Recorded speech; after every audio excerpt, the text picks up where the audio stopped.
Mes chers amis, c'est avec enthousiasme que j'apporte mon soutien à TorahBox, les félicite et les encourage, que Baruch bénisse leur œuvre. Lorsqu'il a fallu faire grandir TorahBox, à l'époque en 2008-2009, c'était une question.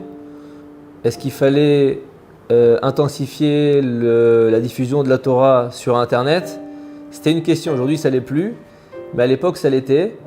Et on s'était dit qu'une des deux seules personnes qu'on pouvait aller voir pour savoir si il fallait le faire, c'était le Rav Sitruk et Rabbi David Abirsira. Donc le Rav nous a reçus très gentiment dans son appartement à Beit Vegan à Jérusalem. Et il a écouté ce qu'on avait à lui dire. On voulait diffuser la Torah aussi pour les enfants.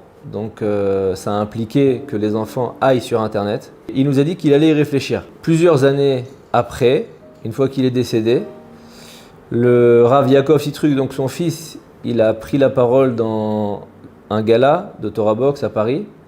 Et il a raconté que lorsqu'on est parti lui poser la question, alors qu'il était déjà faible, il a lui-même été posé la question au grand de la génération, le Rav Yosef Shalom Eliashiv. Il avait posé la question au Rav, et le Rav l'avait dit « Aujourd'hui, on ne peut plus faire autrement ».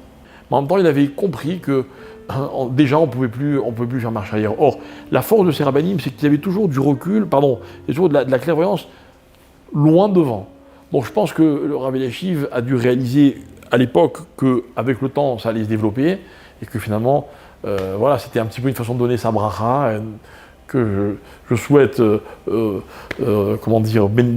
souhaite TorahBox va bénéficier. Et lorsqu'on est reparti avoir la réponse du Rav Sitruk, bien sûr, il ne nous a pas dit tous les efforts qu'il a fait pour nous, et il nous a fait une lettre d'attestation, une vidéo pour lancer TorahBox. Alors c'est vrai que dans les dernières années de sa vie, il a été vraiment touché que justement TorahBox l'approche et le Rav Ben Amou pour lui proposer de retranscrire ses cours. On lui soumettait le travail qu'on avait fait, donc imaginez, il avait préparé une conférence de je ne sais combien de minutes, d'heures, et nous on la réduisait à la méthode TorahBox.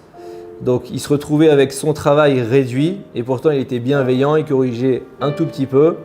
Avec sa femme, ils ont toujours été très patients au téléphone pour nous donner les corrections, et bien sûr son fils Ephraim. Et quand il est parti, je me rappelle qu'on avait plusieurs questions à poser, et je ne savais pas qui les poser. Parce qu'il fallait à la fois être un grand chacham, et à la fois bien connaître la communauté et essayer d'anticiper qu'est-ce que pouvait avoir comme répercussion la décision qu'on allait prendre. Il a fait confiance à TorahBox tout de suite.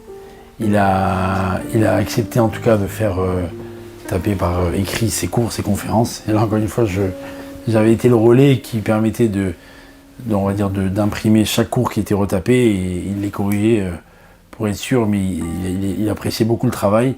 Et je crois clairement qu'à partir du moment où on est dévoué pour les autres, ça lui parle énormément, ça lui parlait énormément.